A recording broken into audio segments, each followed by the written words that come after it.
Hey, everyone. Welcome back. In the 13th century, Europe was a world ruled by faith, fear, and tradition. Knowledge was not for everyone. Books were rare, locked away in monasteries, and the church decided what was safe to know and what was forbidden. It was an age when to dream too far ahead could cost you your freedom or even your life.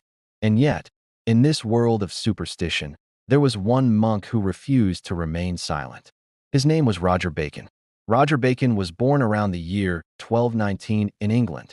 From a young age, he was fascinated by the world around him. While other boys learned scripture, he was studying the stars, the patterns of plants, the strange reactions of minerals.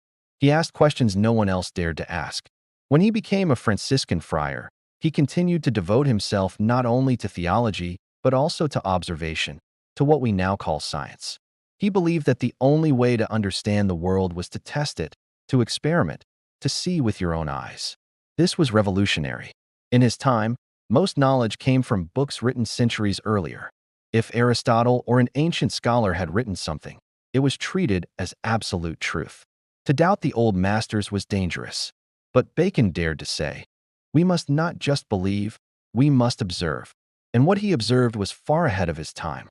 After joining the Franciscans, Bacon went to study in Paris, where he eventually became a teacher. It was there that he befriended a fellow scholar named Robert Grosseteste. Together, they made groundbreaking discoveries in optics and astronomy. And so it was that after several years in Paris, Roger Bacon was appointed to the chair of philosophy at Oxford. It was an incredible honor for a friar, but it would not last long. For though he was loved by his students, his colleagues could not accept his views. For example, he was convinced that the earth was round, not flat. His lectures challenged the Bible, which said that the earth was like a firmament or a solid dome above you. Other scholars considered this heresy. Others believed that light traveled through the air. But Bacon insisted that it was a wave, just like water waves crashing onto a beach. And finally, other scholars held that the stars were eternal, unchanging lights in the heavens. But Bacon argued that they were very far away, distant suns surrounded by their own planets. This view was closer to the truth, but it caused people to abandon traditional beliefs, and this led to accusations of heresy. As the pressure against Bacon grew, he decided to return home. It was then that he began his experiments, trying to prove the nature of things with his own eyes, with his own instruments. He did not want to take anything for granted. In 1267, he was appointed to inspect the royal artillery for King Henry III. But all this did was give him access to military secrets and gunpowder. Roger Bacon eagerly studied the stuff, experimenting with different mixtures and proportions. He wanted to know how gunpowder worked, what made it explode. And in the process, he discovered something incredible. Some mixtures produced enormous amounts of force. Now, this was not the kind of discovery that impressed the king. When Henry III heard about Bacon's experiments, he thought they were sorcery. Soon, Bacon was summoned to the king's court. He was accused of wanting to make explosives for nefarious purposes, perhaps to destroy the king's castles. Under intense pressure, he defended himself, saying that his research was for the good of the kingdom, that he wanted to help the king, not harm him. But Henry was not impressed. He ordered Bacon's manuscripts searched. Many of them have been lost, destroyed, or scattered over the centuries. But some survived, filled with strange drawings and descriptions of unheard-of machines. And they reveal the true scope of Bacon's genius. He wrote of strange powders, mixtures of saltpeter, sulfur, and charcoal that could explode with terrible force. He imagined wagons that could move without horses, powered by hidden mechanisms. He described ships that could sail across the seas without wind or oars, and even machines that could lift men into the sky, like great birds.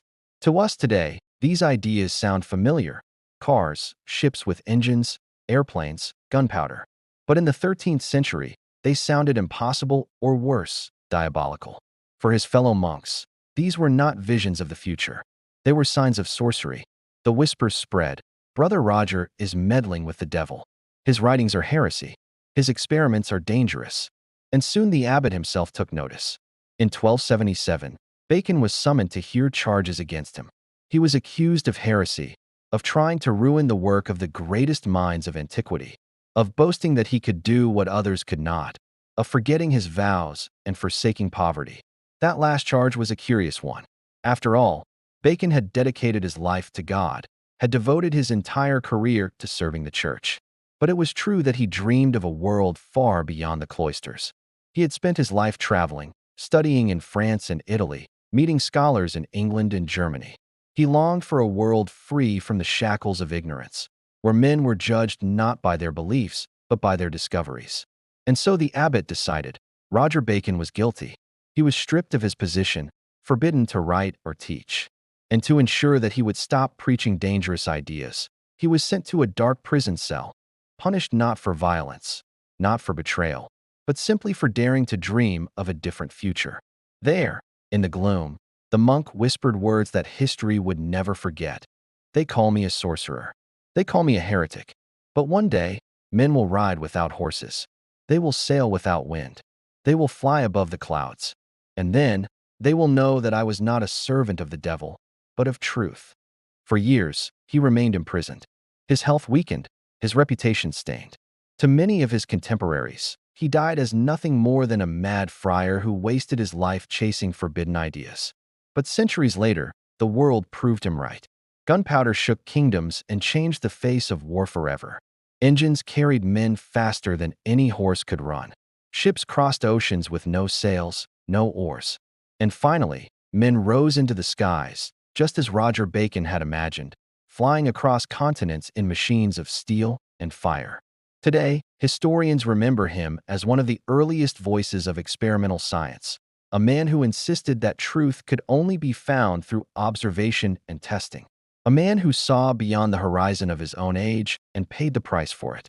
So I ask you, as you listen to this story, was Roger Bacon a heretic blinded by pride? Or was he a prophet, centuries ahead of his time? Perhaps the answer is both. What is certain is this: Roger Bacon was the monk who knew too much. Thank you for watching. See you next time.